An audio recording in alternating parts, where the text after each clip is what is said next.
먼저 저를 지지해 주시고 격려해 주시고 하신 많은 광주 시민과 유권자 여러분께 감사의 말씀을 드리겠습니다. 특히나 광주 발전, 북구 발전을 위해서 함께 힘써 주신 다른 후보님들께도 위로의 말씀을 드립니다. 선거운동 과정에서 여러 유권자분들 많이 만났습니다. 유권자분들이 하신 말씀은 크게 세 가지로 요약할 수 있더라고요. 첫 번째로는 문재인 대통령께서 지금 추진하고 있는 개혁과제를 흐트럼 없이 계속 추진했으면 좋겠다. 국회가 더 이상 발목 잡지 않고 싸우지 않는 국회, 시비 걸지 않는 국회가 되었으면 좋겠다라는 말씀을 주신 것 같고요. 두 번째로는 2022년도에 대통령 선거가 있는데 그때에도 우리 더불어민주당의 정부가 다시 들어섰으면 좋겠다. 즉 정권을 재창출했으면 좋겠다라는 말씀을 주셨고, 세 번째로는 광주와 북구 발전을 위해서 집권 여당의 국회의원이 되어서 보다 더 많이 중앙정부에서 예산도 가져오고 힘을 좀 써달라라는 부탁의 말씀을 주신 것 같습니다. 이 세 가지 말씀 명심하면서 유권자들의 명령을 받들어서 국회의원 4년간의 활동에서 반드시 해낼 수 있도록 노력하겠습니다. 처음에는 전략공천 이야기가 좀 나와서 많이 어려웠습니다. 상대 후보께서 현역 국회의원이신데 지역에 있어서 호평을 받고 계셨고 의정활동도 참 열심히 하신 후보님이십니다. 또 청문회 스타이시기도 하고요. 그래서 지역민들에게 많은 호감들이 있어서 중앙당에서 판단을 할 때 조금 약하지 않느냐라는 판단에 의해서 전략공천 이야기가 초반에 조금 있었습니다. 하지만 각종 여론조사에서는 진 적이 거의 없거든요. 그럼에도 불구하고 전략적으로 판단해야 되는 거 아니냐라는 것이 있어서 그게 조금 어려웠고, 두 번째로는 코로나19 때문에 유권자들을 많이 만날 수 없었던 과정들이 있습니다. 그래서 대면 접촉을 중앙당에서는 거부를 좀 방지를 시키고, 그다음에 상대 후보는 무소속이기 때문에 그러한 지침 없이 계속 만나고 다니시고 거기에서 조금 어려움이 조금 있었습니다. 그 밖에는 커다란 어려움 없이 많은 분들이 도와주시고 그러셔서 그 힘 받고 선거운동을 치룰 수 있었던 것 같습니다. 노무현 정부 이후에 이명박 박근혜 정부가 들었었잖아요. 그리고 박근혜 정부는 국정농단이라는 전대미문의 사건으로 탄핵을 당했습니다. 광주 시민과 전 국민이 탄핵을 시켰고 그 탄핵 이후에 대한민국 국민, 그다음에 광주 시민들이 문재인 대통령을 탄생을 시켰습니다. 즉 촛불혁명으로 탄생된 문재인 정부이고, 문재인 정부 들어와서 여러 적폐청산을 하려고 했고 검찰개혁, 정치개혁을 추진을 했습니다. 그런데 거기에 대해서 20대 국회에서는 계속 사사건건 시비를 걸었고 미래통합당에서도 발목을 잡고 그렇게 했던 과정들이 20대 국회 과정이었습니다. 우리 광주 시민들께서는 문재인 대통령에 대한 지지, 즉 정치개혁과 검찰개혁을 하고자 했던 그 지지의 마음들이 계속 있었고 미래통합당에 대한 심판의 마음들을 갖고 있었던 것 같습니다. 그 힘으로 총선에서 더불어민주당에 큰 힘을 실어주시지 않았나. 즉 검찰개혁을, 공수처 설치를 반드시 완성해라.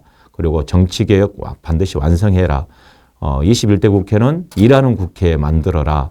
라는 저만 명령이었다고 생각을 합니다. 그리고 특히나 이번 선거에서는 코로나 정국이었습니다. 코로나19로 전 세계가 재앙에 빠져 있음에도 불구하고 우리 대한민국에서는 우리 국민들께서 조금씩 양보하시면서 이 사회적 거리두기를 하셨고 코로나19를 극복하기 위한 여러 가지 노력들을 해오셨습니다. 우리 광주 시민도 또한 마찬가지입니다.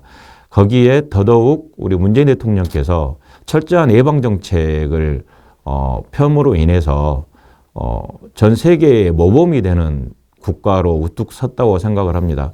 더욱더 문재인 대통령에 대한 지지가 상승했던 걸로 알고 있고요. 우리 광주 또한 8석 전석을 더불어민주당이 얻을 수 있었던 힘이지 않는가 싶습니다. 그게 가장 기본적인 거고, 그 다음으로는 지역의 발전을 하기 위해서는 집권 여당의 후보가 당선되는 것이 지역 발전을 훨씬 더 많이 가져올 수 있다라는 기대감이라든가 그런 부분들이 표심으로 작용하지 않았나 싶습니다. 제가 광주광역시의원을 8년간 했습니다. 8년간 하면서 광주 곳곳의 현안에 대해서 많이 알고 있다고 자부를 합니다. 특히 북구 현안에 대해서도 가장 잘 알고 있는 후보 중에 한 명이었다고 생각을 합니다. 이제 당선이 되었기 때문에 선거 과정에서 제시됐던 공약 부분들을 어떻게 지킬 것인지, 어떻게 실천시킬 것인지에 대한 고민을 지금 하고 있습니다. 그래서 전문가들과 함께 미팅을 지금 하고 있고요. 그 다음에 공약을 어떻게 실현시킬 것인가에 대한 전략을 지금 세우고 있습니다. 8년간 시의원의 경험, 그리고 작년에 1년간 문재인 대통령 직속 국가균형발전위원회에서 활동했던 경험, 그리고 더불어민주당의 지도부와의 교감, 그리고 문재인 정부이기 때문에 청와대와의 인맥, 그리고 장 차관들과의 인맥을 최대한 활용을 해서 이 공약들을 실천을 해야 되겠다라고 생각을 갖고 있고요. 이 공약의 실천 문제는 의지의 문제가 더 큰 것 같더라고요. 실제로 8년간 시의원 활동을 해보면. 그래서 강한 의지를 가지고 좀 과학적 접근을 할 필요가 있다라고 생각을 합니다. 초선 의원이기 때문에 힘들지 않겠느냐라는 말씀 종종 듣습니다. 그런데 광주 지역 8명의 국회의원 중에 7분이 초선입니다. 하지만 같은 당, 더불어민주당이기 때문에 8분의 국회의원들이 만나서 원팀이 되어서 광주 발전을 어떻게 할 것인지에 대한 고민들을 지금 하고 있습니다. 그래서 상임위 같은 경우도 각 나누어서 가자라는 이야기도 지금 이미 합의를 끝낸 상태이고요. 초선이기 때문에 예산을 좀 덜 가져올 수 있지 않느냐라는 이야기는 하나의 예를 들면 송갑석 시당위원장의 일을 좀 들어볼게요. 송갑석 시당위원장은 초선 2년 보궐선거에 된 2년 초선이었습니다. 그럼에도 불구하고 예결위를 2번이나 들어갔습니다. 1년차, 2년차 예결위를 다 들어가서 광주 지역에 해당되는 예산을 많이 확보를 할 수 있었습니다. 이것은 초선이냐 아니냐의 문제가 아니고 얼마큼의 소통과 의지를 가지고 있느냐의 문제로 접근을 해야 되는 거 아닌가. 물론 초선이기 때문에 어려움이 있을 수는 있습니다. 하지만 아까 말씀드린 것처럼 이런 송갑석 의원의 예를 들어보면 결코 그것은 우려에 지나지 않는다. 그리고 저 같은 경우도 8년간의 조그마한 거지만 8년간의 광주시의원 경험이 있거든요. 예산을 어떻게 하고 정책을 어떻게 하는지에 대한 연습은 다 되어 있다. 그리고 아까도 말씀드린 것처럼 작년에 국가균형발전위원회에서 활동하면서 중앙정부의 실무국장들, 차관들과 인맥을 많이 쌓고 내려왔거든요. 그래서 거기에 대한 부분들은 크게 우려하지 않으셔도 될 거라고 생각을 하고 있습니다. 광주 쪽 8명의 국회의원 당선자들이 상임위를 나누어서 가자. 또 가능하다면 전남의 당선자들까지도 함께 이야기를 좀 나눠보자라고 이야기는 이미 합의가 본 상태이고요. 저는 가능하다면 국토교통위원회를 좀 가고 싶습니다. 대통령 직속 국가균형발전위원회에서 활동을 했고 그 균형위의 가장 커다란 임무가 국가의 지역의 균형발전 업무이거든요. 균형발전에 대한 업무를 해왔기 때문에 거기 연소석상으로 국토교통위를 가고 싶고 우리 지역의 현안으로는 광주 북구만의 문제가 아닌데 광주 전체의 문제로 볼 수 있는데 광주역 문제가 있습니다.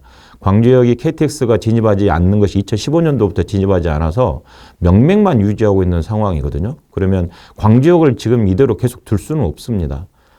광주역 문제를 반드시 해결해야 그쪽 지역의 상권, 그 다음에 지역 내의 불균형을 해소할 수 있는 길이거든요. 그래서 광주역 문제를 해결하기 위해서는 국토교통위를 반드시 가야겠다라는 강한 의지를 가지고 있는데 일단 다른 당선자분들과 더 상의를 해봐야 되는 문제입니다. 20대 국회를 동물국회, 심지어는 짐승국회라고도 이야기를 합니다. 그만큼이나 싸움하고 일하지 않고 했던 국회로 오명을 남겼습니다. 21대 국회는 정말로 일하는 국회, 공부하는 국회, 싸우지 않는 국회를 만들고 싶습니다. 상임위라든가 본회의의 출석률도 굉장히 높아야 될 거라고 생각을 하고요. 그리고 국회의원의 특권 내려놓기, 그리고 국회의원이 잘못하면 국민 소환을 할 수 있는 제도를 만드는 것 등등을 해야 되지 않을까라는 생각이 들고, 우리 문재인 정부가 추진하고 있는 개혁 과제, 정치, 경제 모든 분야의 개혁 과제가 흐트름 없이 추진될 수 있도록 함께 더불어민주당과 함께 일을 해나갈 수 있도록 하는데 최선의 노력을 다해야겠다는 말씀을 좀 드립니다. 저는 20대 청년에서부터 지금까지 살아오면서 내가 무엇이 돼야겠다라고 생각해 본 적은 별로 없습니다. 다만 어떻게 살아가야겠다라는 생각을 하면서 살아온 것 같습니다. 청년 시절에는 학생운동, 그리고 노동운동, 시민사회단체 활동, 그다음에 시의원 쭉 해오면서 어떻게 하면 우리 국민들, 내 주변에 있는 분들이 조금 더 행복할 수 있을까라는 생각을 계속 하면서 살아왔던 것 같습니다. 이번 선거 과정에서 우리 유권자분들이 한 분 한 분이 저에게 여러 말씀을 주셨습니다. 그 말씀은 대체적으로 지역을 좀 발전시켜달라. 그리고 대한민국을 조금 더 민주적이고 정의롭고 평화로운 나라로 만들어주라라는 말씀이셨던 것 같습니다. 그 말씀 받들어서 우리 문재인 대통령께서 후반기에도 안정적으로 국정 운영할 수 있고 우리 지역도 발전시킬 수 있고 그리고 2022년도에 정권을 재창출할 수 있도록 그 초석이 되는 국회 의정활동을 할 수 있도록 하겠습니다. 다시 한번 우리 유권자 분들, 광주 시민분들, 조우섭과 더불어민주당 그리고 문재인 대통령을 지지해 주셔서 정말 감사하다는 말씀 드리겠습니다. 너무나 고맙습니다. 그 주신 한 표가 제 어깨 위에 있기 때문에 무거운 짐 지고 한 발 한 발 헤쳐나가겠습니다. 감사합니다.